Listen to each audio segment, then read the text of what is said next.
if that were to be the case, I said he would lose my vote right here, right now. But I want everybody that's affiliated with the World Economic Forum out of Parliament. Sorry, I don't have my support, Pierre.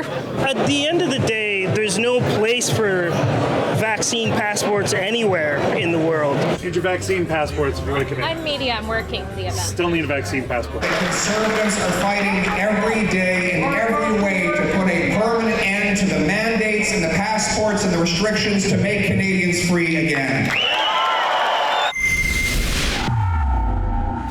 Before I show you what happened in my second report on Mr. Poilievre's meet and greets in Vancouver, I want to address one thing. Many of you reached out to me on social media and my colleagues to ask, is it true?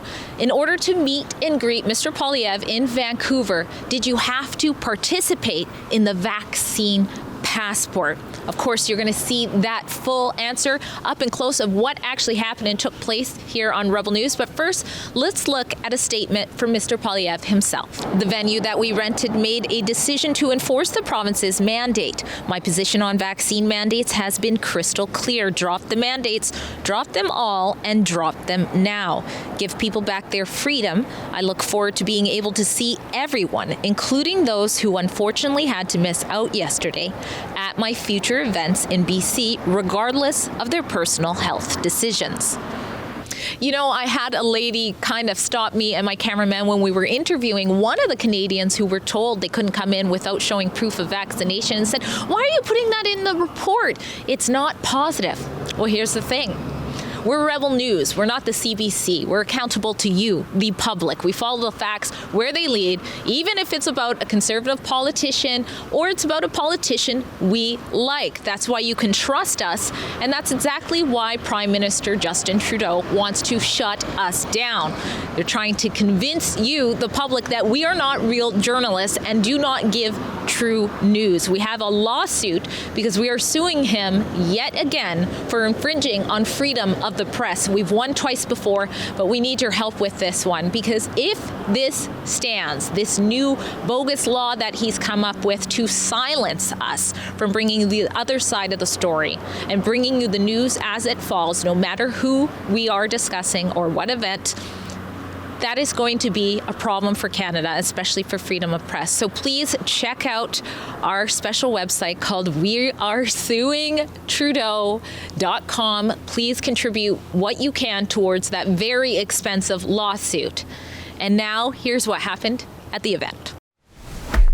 Need your vaccine passports if you're going to come in. I'm media. I'm working the event. Still need a vaccine passport. Even if I'm working? Everybody needs a vaccine passport to come in this event. Okay, is there an alternative way to cover it? Sorry, no. I need to see these people's passports. All right. Well, I don't participate in that system, so I'm not able to get in and cover from the inside there, but I assume I'm not the only one who's not taking part in that. So let's just talk to the people who are not making it in, deemed too unclean to meet and greet Pierre. Who do you think that falls on? Is that the government's fault? Is that Mr. Poilievre's fault? Or? I think it's the government's fault, absolutely. I'm sure that he's doing everything he can to comply with all the mandatory suggestions, but it's not law. Mm-hmm. Would you have showed up at midnight in order to get here and walk through the doors if they had waited 4 hours? Absolutely. We're looking to get everyone. Thank you, sir. I won't be going in if other people like myself can't get in. But thank you. Thank you so much. Drea, Humphrey with Rebel News, standing at the Croatian Culture Centre in Vancouver because Mr. Pierre Poilievre is campaigning in Vancouver one day before the vaccine passport ends. It's standing room only from what I can see so far. Many came out, but there was a little bit of a kerfuffle on the way in for some of those who are not participating in British Columbia's vaccine passport system for its final hours before it ends, which would be on April 8th. You're probably watching this after. We're going to hear what Mr. Poilievre has to say. We're going to build Canadian pipelines with Canadian steel to get Canadian energy to Canadian consumers, generating Canadian paychecks again. I'm running for Prime Minister to put you back in charge of your life by making Canada the freest nation on earth. not everybody was allowed to get in due to British Columbia's vaccine passport. It looks like they all ended up. What's your thoughts on that and how it all ended up? Oh, that's a good question. So actually, when I came here, I said there's no way he's not going to let anybody in. And I showed up and I went right up to the door and I said, so are you saying that I can't get in if I'm not vaccinated? I said, because if that were to be the case, I said, he would lose my vote right here, right now. At the end of the day, it's really nice to know that despite everybody's vaccine status or whatever, there was no division. Everybody's kind of got together, and it's beautiful.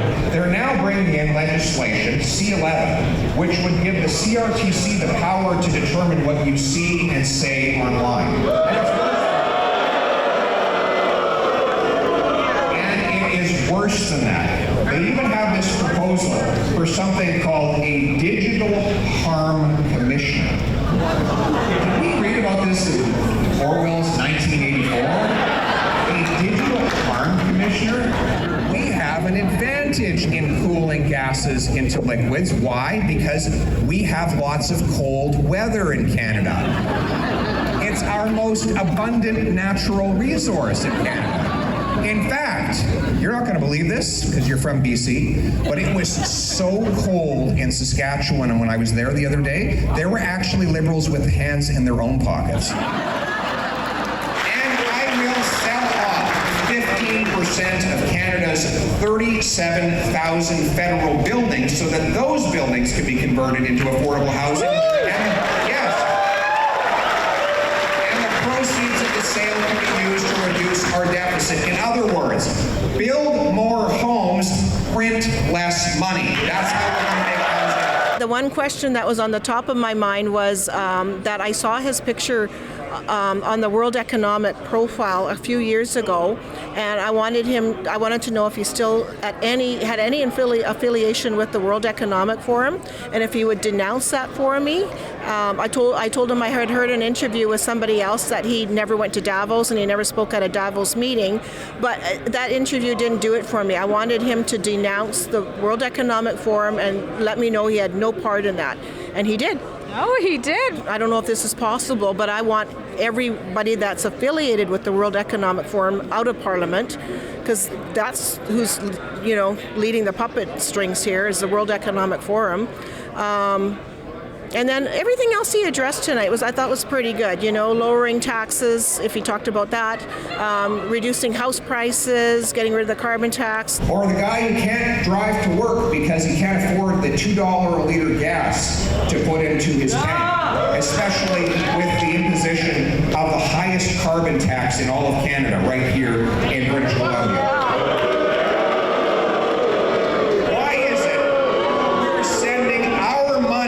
To foreign dictatorships when our energy workers are without jobs here in Western Canada. What is happening is that after $400 billion of newly printed federal money, monstrous deficits and inflationary taxes, we now have the fastest inflation in 3 decades and house prices are doubled. It is Justin-flation, isn't it? What was the most memorable thing Mr. Poilievre said tonight for you? It's about the housing. As a millennial, my biggest concern is the housing, of course. Like, regardless of your job, it's so difficult to find a house here. 2 bedrooms for $1 million, even more. It's ridiculous. So having someone actually speaking about your main concern in life, it's absolutely refreshing. A Pierre Poilievre government will make it a condition of getting federal infrastructure money that the municipalities speed up building permits so that we can unleash the construction of 1 million new affordable homes right across. Now, would you say you are typically a conservative voter, or is this your first time? Actually, I'm a refugee. I came from Iraq in 2015. And here exactly at this center was my first vote ever. So my first vote was for conservative, considering because I was here 6 years and I saw that promise from the Liberals and NDP solving the housing problem, but never actually happened. That's why I moved forward and be like member of the Conservatives. So I bet you over 50% of the people here were probably not conservative, right? We're all like NDP or maybe Liberal or Green, but I think this is just a movement. I don't like labels. I don't consider myself a conservative. I just consider myself a realist. And I think that's where I think a lot of people here, they're just really real and they want to stand on something. You know what I'm going to say? I am a Canadian, a free Canadian, free to speak without fear, free to stand for what I think right, free to oppose what I believe wrong, free to worship God in my own way, free to choose those who can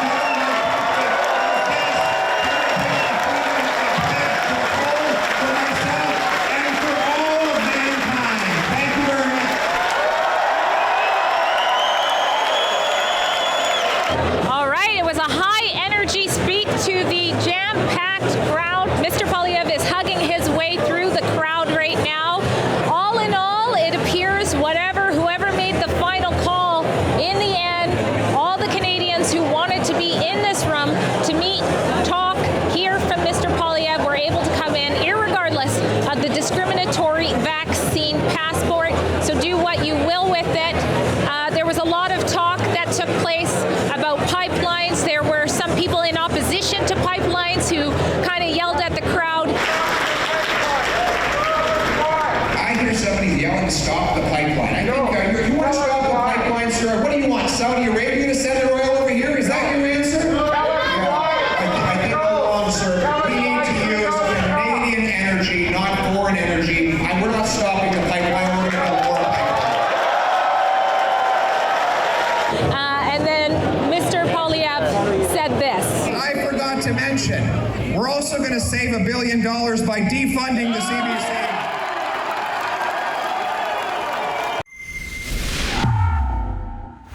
So the promise to defund the CBC, more affordable housing when it comes to printing less money and building more houses, and of course lots of plans when it comes to the energy. You tell me what you thought about what you saw today in this report at the comments below, and if you want to stay up to date with the latest on the leadership race, including another event we covered at UBC with Mr. Poilievre, make sure you check that out at leadershipreports.ca. I'm Drea Humphrey, and this is Rebel News.